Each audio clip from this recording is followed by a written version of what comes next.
getting $67.5 billion to spend on this project? Where are we getting $45 billion to spend on Spark? Where are we getting the money to give you $1 billion in the Solidarity Program? A give back to 50,000 Jamaicans who did not receive any benefits at all.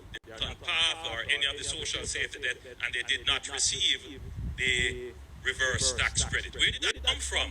IMF Executive Board approves $968 million under the precautionary and liquidity line, and $764 million under the Resilience and Sustainability Facility for Jamaica. Just for clarity, all you see my skin off in big bumbuckler teeth them up there, sir.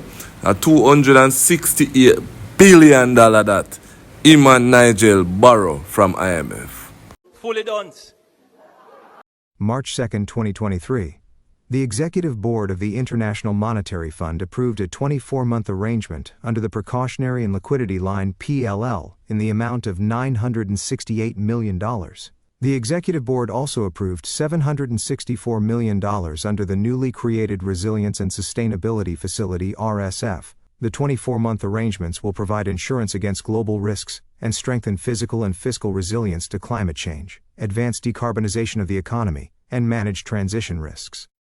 Washington, D.C., the Executive Board of the International Monetary Fund IMF approved a 24-month arrangement under the Precautionary and Liquidity Line PLL with access of $968 million, 190% of quota, to provide insurance against risks from higher commodity prices, a global slowdown, tighter than envisaged global financial conditions, and new COVID outbreaks. The Executive Board also approved an arrangement under the Resilience and Sustainability Facility RSF for $764 million, 150% of quota, to strengthen physical and fiscal resilience to climate change. It's associated with millions of dollars linked to the Prime Minister. Now, where did the money come from, and how are these companies funding their operations? The details from Andrea Chisholm.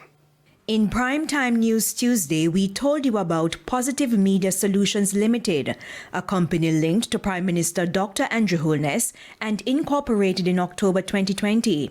At the time, the company had 100 shares, 99 of which were held by Imperium, another company associated with Dr. Holness.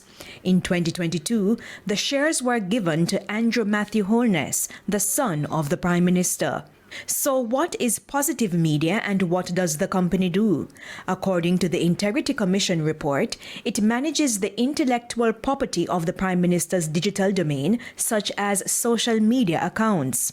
Positive Media rents media equipment, plans and manages events, and provides social media management and communication for clients.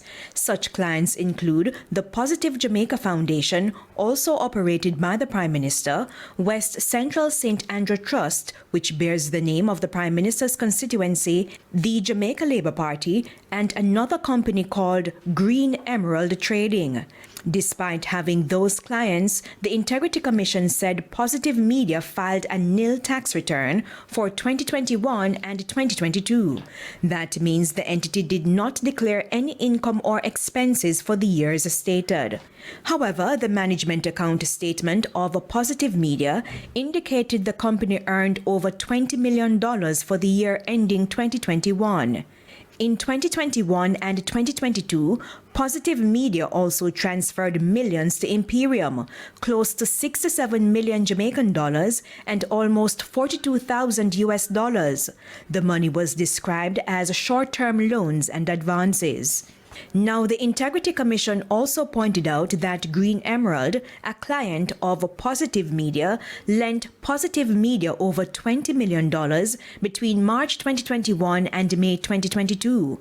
Positive Media paid back the money to Green Emerald by transferring money from Imperium.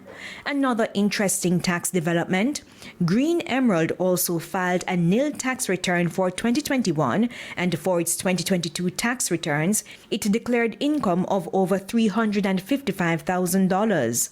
Based on its preliminary assessment, the Integrity Commission says the tax returns filed by Green Emerald do not demonstrate that the company has sufficient income to provide over $20 million in loans at the time. It also raises serious concerns about tax compliance. However, the Integrity Commission admits a company may be in a position to offer loans, though operating at a loss.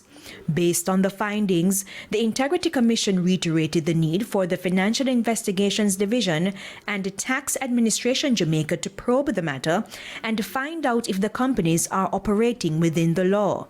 That's because there are questions about the income-generating capacity of the companies based on the money identified in their accounts. And